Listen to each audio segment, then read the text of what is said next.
عزیز طلباء و طالبات، السلام علیکم ورحمۃ اللہ وبرکاتہ۔ Bangalore Urdu high school Urdu medium سے بورانیہ سہیل احمد آپ کی خدمت میں جماعت 12 مضمون عربی سبق پہلا، جس کا نام تھا طبیب عربی، یعنی عربی ڈاکٹر۔ جیسا کہ پہلے سبق میں ہم نے بتایا تھا کہ اس ڈاکٹر کا نام ابو القاسم الزہراوی ہے اور ان کی زندگی کے کچھ مختصر حالات بھی بتائے تھے۔ الفاظ معانی کا سلسلہ چل رہا تھا، لہٰذا الفاظ معانی کا دوسرا حصہ آج لے کر حاضر ہوا ہوں میں، تو آپ اسے غور سے دیکھیں، سمجھیں اور یاد کریں۔ اور گزشتہ سبق کے اندر بھی کہا گیا تھا کہ آپ اس الفاظ معانی کو اچھی طرح سے لکھ لیں، تو امید ہے کہ آپ نے لکھ لیا ہوگا۔ اب آگے انشاءاللہ ہم نیا سبق پڑھتے ہیں۔ پہلا جو لفظ ہے دائیں طرف، کان یعد، کان یعد معنی ہوگا وہ شمار کیا جاتا تھا، وہ شمار کیا جاتا تھا۔ کان یعد وہ شمار کیا جاتا تھا، یعنی مثال کے طور پر ہم کہتے ہیں کہ بھئی ہمارے شہر کے اندر فلاں فلاں آدمی جو ہے وہ بڑے سخیوں میں شمار کیے جاتے ہیں، یا یوں کہہ لیجئے کہ ہمارے گھرانے کے اندر یا ہمارے محلے کے اندر فلاں فلاں جو شخص ہے وہ ہمارے بڑے رہبروں میں شمار کیے جاتے ہیں۔ اسی طرح یہ ابو القاسم الزہراوی جو ہے وہ دنیا کے مشہور ڈاکٹروں میں شمار کیے جاتے تھے۔ تو یہ لفظ شمار کیے جاتے تھے جو ہے اس کا عربی ہے کان یعد، اور ترجمہ ہوگا وہ شمار کیا جاتا تھا یا وہ شمار کیے جاتے تھے۔ کئی یجری الجراحاتی، کئی یجری الجراحاتی، ترجمہ اس کا ہوگا تاکہ وہ آپریشن کروائیں۔ آپریشن یعنی انسانی بدن جب بیمار ہوتا ہے یا کوئی اس میں نقص پیدا ہو جاتا ہے، یا کوئی اعضاء اس کا جو اعضاء میں سے کوئی عضو ہے وہ خراب ہو جاتا ہے، تو آپریشن کے ذریعے اس عضو کو یا تو درست کر لیا جاتا ہے یا اسے بالکل جسم سے الگ کر کے ہٹا دیا جاتا ہے۔ تو یہ جو کام ہوتا ہے، یہ جو فعل ہوتا ہے، مثال کے طور پر اگر کسی کا ہاتھ ہے یا کسی کی انگلی وغیرہ اگر بیکار ہو گئی یا اس میں کوئی ایسا زخم آ گیا جو اچھا نہیں ہو رہا ہے، تو ڈاکٹر یہ مشورہ کرتے ہیں آپس میں اور بیمار کو یہ بتاتے ہیں کہ یہ آپ کا جو عضو ہے یا انگلی کا پورا ہے یا انگلی ہے، اسے ہمیں آپ کے جسم سے الگ کر دینا پڑے گا، کاٹ دینا پڑے گا۔ تو یہ جو پروسیس ہوتا ہے اسے ہم بولتے ہیں آپریشن، یعنی ہماری زبان میں بولتے ہیں آپریشن کروانا، تو اسے عربی میں بولتے ہیں جراحات۔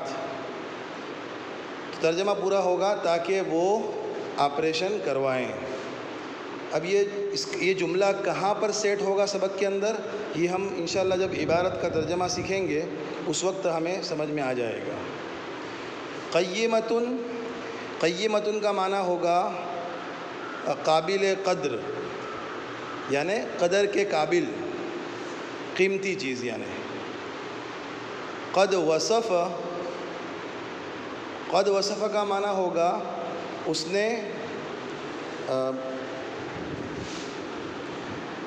نے بیان کیا۔ قد وصف یعنی اس نے بیان کیا۔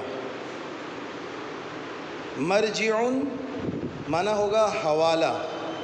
حوالے سے مراد کہ اگر کوئی انسان یا کوئی شخص کسی بات کو ذکر کرتا ہے لوگوں کے سامنے، تو اگر وہ ایویڈنس اور پروف کے طور پر کسی کتاب کا حوالہ دیتا ہے یا کسی مشہور شخصیت کا حوالہ دیتا ہے، تو اسے بولتے ہیں کہ بھئی اس شخص نے یہ بات کہی اور اس کا حوالہ فلاں کتاب یا فلاں شخصیت کی طرف منسوب کیا۔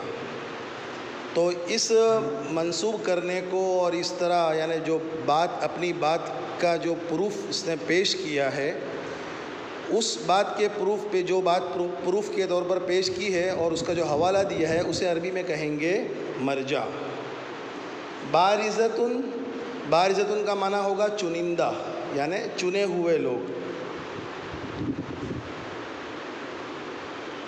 تقدم، تقدم کا معنی ہوگا ترقی، آگے بڑھنا۔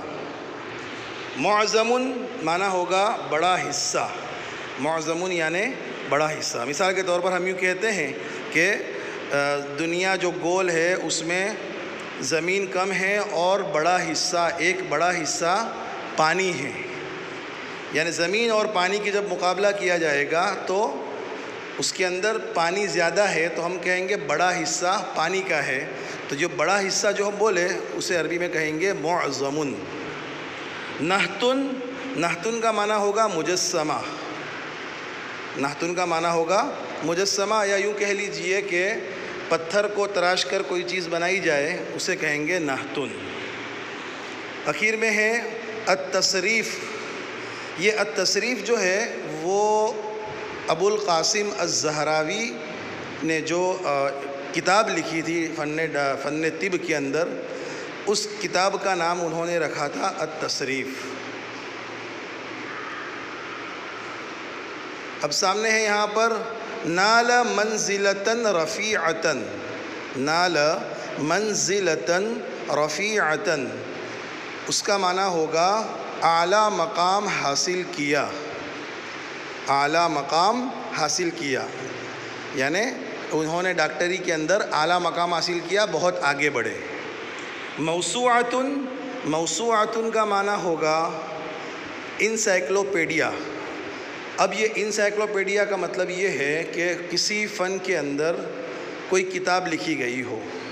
مثال کے طور پر ہم ڈاکٹری کا فن لے لیتے ہیں کہ ڈاکٹری کے فن میں کسی ڈاکٹر نے کتاب لکھی اور اس کتاب کے اندر اس نے فن طب یعنی فن ڈاکٹری سے متعلق چھوٹی سے چھوٹی بات سے لے کر بڑی سے بڑی بات تک تمام چیزوں کا ذکر کیا، یعنی کوئی چیز اس فن کی ہو اور اس کتاب میں نہ ہو، ایسا نہیں ہو، بلکہ تمام چیزیں فن ڈاکٹری کے اندر تمام چیزیں اس نے اس میں ذکر کر دیا ہو اس کتاب میں، تو اسے کہیں گے انسائکلوپیڈیا، عربی میں کہیں گے موسوعاتن۔ ثلاثین، 30، ثلاثین یعنی 30 یعنی 30۔ ظلت، رہا، ظلت یعنی رہنا، رہا۔ قرون، صدیاں، ایک صدی ہوتی ہے تو کہتے ہیں کہ ایک صدی، یعنی 21ویں صدی، 20ویں صدی، 19ویں صدی جو کہتے ہیں، اگر ایسی بہت سی صدیاں گزری ہو تو اسے کہیں گے قرون، اور ایک ہوگی تو کہیں گے قرن۔ ذو الفضل، ذو الفضل کا معنی ہوگا قابل یعنی باصلاحیت۔ عصر النہضتی، عصر النہضتی کا معنی ہوگا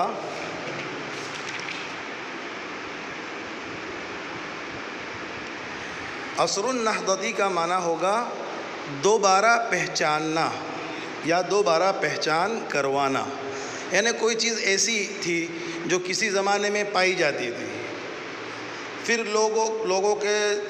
لوگوں کے درمیان سے اس کا رواج ختم ہو گیا اور لوگوں نے اس کا استعمال بند کر دیا اور اس کی طرف دھیان دینا بند کر دیا، اس کے متعلق پڑھائی کرنا بند کر دیا، اس کے متعلق معلومات حاصل کرنا بند کر دیا، تو آہستہ آہستہ وہ فن کیا ہو جاتا ہے، لوگوں کے درمیان اجنبی بن جاتا ہے، لوگ اس کے متعلق زیادہ جانتے نہیں ہیں۔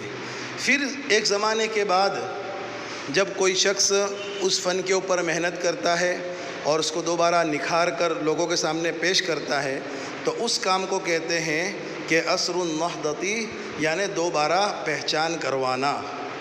ایک چیز ختم ہو چکی تھی اس سماج کے اندر تو اس کو دوبارہ لوگوں کے درمیان لانا۔ آخری ہے العصر الراہن، اس کا معنی ہوگا جدید دور۔ العصر الراہن کا معنی ہوگا جدید دور یعنی نیا زمانہ. ایک زمانہ ہوتا ہے پرانا. مثال کے طور پر ایک زمانہ تھا جس وقت آدمی سفر کرتے تھے اونٹ پر اور بیل گاڑوں پر اور گھوڑوں پر، کھچروں پر، گدھوں پر، اس طرح سواری کرتے تھے اور ایک شہر سے دوسرے شہر جاتے تھے. پھر وقت گزرتا گیا اور لوگ ترقی کرتے گئے اور نیا دور شروع ہوا، تو اب اس کی جگہ پر کار آ گئی، بائکس آ گئے، ہوائی جہاز ہے سفر کے لیے. تو اسے کہیں گے کہ نیا دور، آدھونک یگ یعنی نیا دور، دور جدید.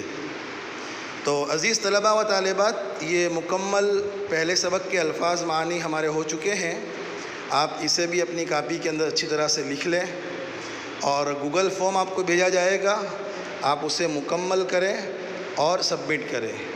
اس سے پہلے بھی آپ کو میں نے وائس میسیج کے ذریعے بتایا تھا گروپ کے اندر کہ جو طالب علم یا جو طالبہ گوگل فارم مکمل نہیں کرے گی، فل نہیں کرے گا، تو اس کی اس دن کی حاضری شمار نہیں کی جائے گی اور آپ کا گوگل فارم پور کر کر بھیجنا، سبمٹ کرنا، یہ اس بات کی علامت ہوگی کہ آپ نے کلاس اٹینڈ کیا ہے اور آپ نے سبق سنا ہے، سمجھا ہے اور یاد کیا ہے. اس لیے برائے مہربانی آپ گوگل فارم کو ہرگز مس نہ کریں. سبق سنیں اور اس کے بعد گوگل فارم کو اچھی طرح سمجھ کر فل کریں اور سبمٹ کریں. السلام علیکم ورحمۃ اللہ وبرکاتہ.